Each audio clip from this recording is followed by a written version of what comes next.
Lily stood by the window of their suburban home, her fingers tracing the edge of the curtain as she gazed out at the quiet street. The house was too big, too empty, and the silence weighed heavily on her shoulders. At 28, she was the epitome of beauty, slim yet curvaceous, with a magnetic presence that turned heads wherever she went. But tonight, her confidence felt like a mask, hiding the void inside. Her husband, John, was away on another business trip. At 55, he was a successful man, always impeccably dressed in his tailored suits. But his work consumed him. Their marriage, once filled with promise, had become a series of polite conversations and distant goodnight kisses. Lily felt like a trophy wife, admired but untouched, desired but neglected. When Ethan returned home after graduating college, Lily's loneliness took on a new dimension.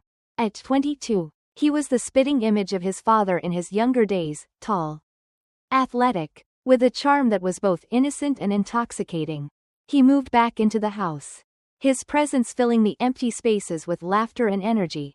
At first, their interactions were casual. Ethan would help her with chores, and they'd share meals when John was away. But soon, the air between them grew charged with unspoken tension. Ethan's casual jeans and fitted shirts seemed to accentuate his youth and vitality, while Lily's sleek black dresses clung to her figure in a way that felt deliberate. One evening, as they sat in the living room, the silence between them was thick with something neither dared to name. Ethan's eyes lingered on her a little too long, and Lily felt a warmth spread through her chest. She knew it was wrong, but the loneliness had carved a hole in her heart, and Ethan's attention felt like a lifeline. "Do you ever feel like you're just waiting for something to happen?" Lily asked, her voice barely above a whisper. Ethan looked at her, his expression unreadable. "All the time," he admitted. That moment was a turning point. The line between stepmother and stepson blurred, and the forbidden nature of their connection only made it more irresistible. They began to seek each other out, their conversations growing deeper, their touches lingering longer. Lily knew it was dangerous, but the loneliness had made her reckless. She craved the warmth of someone's attention, the thrill of being desired. And Ethan, young and impressionable, was drawn to her beauty and the forbidden allure of their relationship. As the days turned into weeks, their bond deepened, and the tension between them became unbearable. They were standing on the edge of a precipice, and one wrong move could send them tumbling into chaos. The tension between Lily and Ethan had become unbearable, a fire that neither could extinguish. It started with stolen glances and lingering touches, but soon, the line they had been towing was crossed.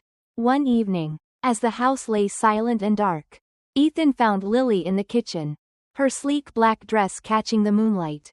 "Can't sleep?" he asked, his voice low and hesitant. Lily turned to him, her eyes searching his. "No," she whispered, "I can't." The space between them seemed to shrink, and before either could think better of it, they were in each other's arms. The kiss was electric, a collision of pent-up desire and forbidden longing. It was wrong, they both knew it, but the loneliness and need were too powerful to resist. From that night on, their relationship became a secret they carried like a heavy burden. They met in stolen moments, early mornings before John woke, late nights when the house was asleep. Ethan's athletic build and casual attire became a symbol of their reckless passion, while Lily's beauty and elegance only heightened the forbidden nature of their bond. They were careful, or so they thought. They avoided each other in public, kept their conversations light when John was around. But the guilt was always there, lurking in the shadows of their minds. Ethan struggled with the betrayal of his father, while Lily wrestled with the knowledge that she was risking everything for a fleeting connection. Yet, the more they tried to pull away, the more they were drawn to each other. Their encounters became more intense, more desperate, as if they were trying to outrun the inevitable. They knew it couldn't last, but the thought of ending it was unbearable.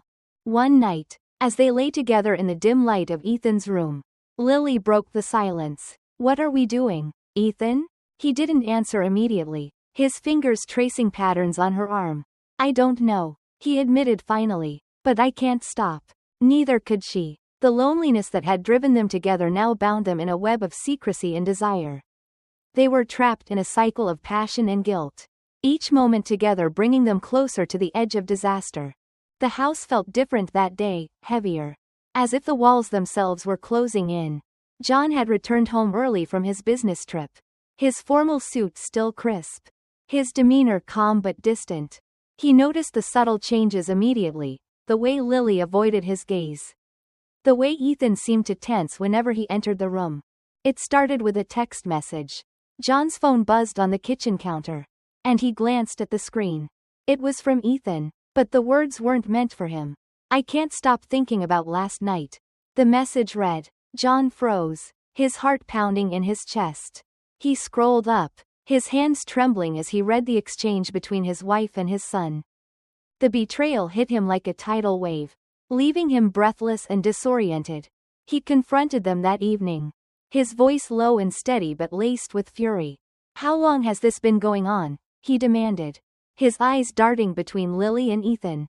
Lily's face paled, her sleek black dress suddenly feeling like a symbol of her guilt.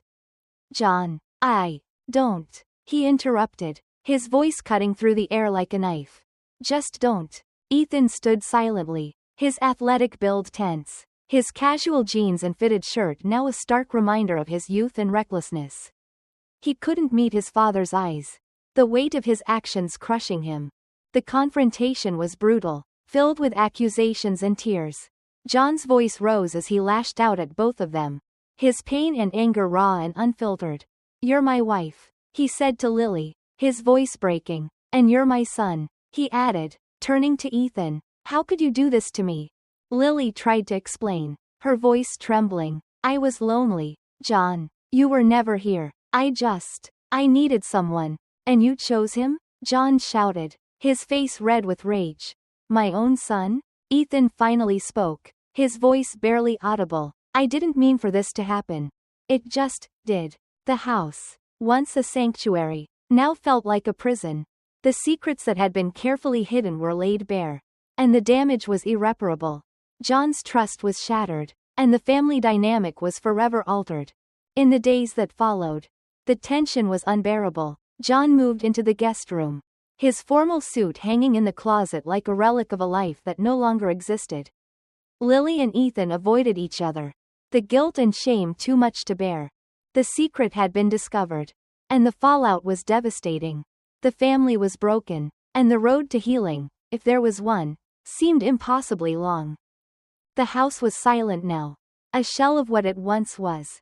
John had moved out, his formal suits packed into boxes, leaving behind only the faint scent of his cologne. Lily sat alone in the living room, her sleek black dress replaced by a simple robe, her once vibrant eyes now dull with regret. Ethan had left too, his casual jeans and fitted shirt disappearing into the night, his departure as abrupt as his arrival into this mess. The days blurred together, each one heavier than the last. Lily tried to piece her life back together, but the weight of her choices was suffocating. She reached out to John, her voice trembling on the phone. Can we talk? John's response was cold and distant. I don't know if there's anything left to say. Ethan, meanwhile, wandered aimlessly, his athletic build now a shadow of its former self. He tried to find solace in the city, but the guilt followed him everywhere. One night, he called Lily, his voice breaking. I'm sorry, he whispered, for everything. Lily's heart ached, but she couldn't bring herself to forgive him, or herself. We both made mistakes, she replied, her voice barely audible, but I don't know if we can ever fix this. The family was fractured, and the pieces seemed impossible to put back together. John filed for divorce, his formal suit now a symbol of his detachment. Lily signed the papers, her sleek black dress hanging in the closet, untouched. Ethan disappeared into the crowd, his casual jeans and fitted shirt blending into the anonymity of the city. But life went on, as it always does. Lily found a small apartment, her sleek black dress replaced by simpler clothes, her beauty now tinged with weariness. John focused on his work, his formal suits a shield against the pain. Ethan drifted from place to place, his athletic build now a reminder of the life he left behind. The ending was open, unresolved. There were no grand reconciliations, no dramatic confrontations, just three people, each carrying their own guilt and regret. trying to find their way in a world that had been irrevocably changed.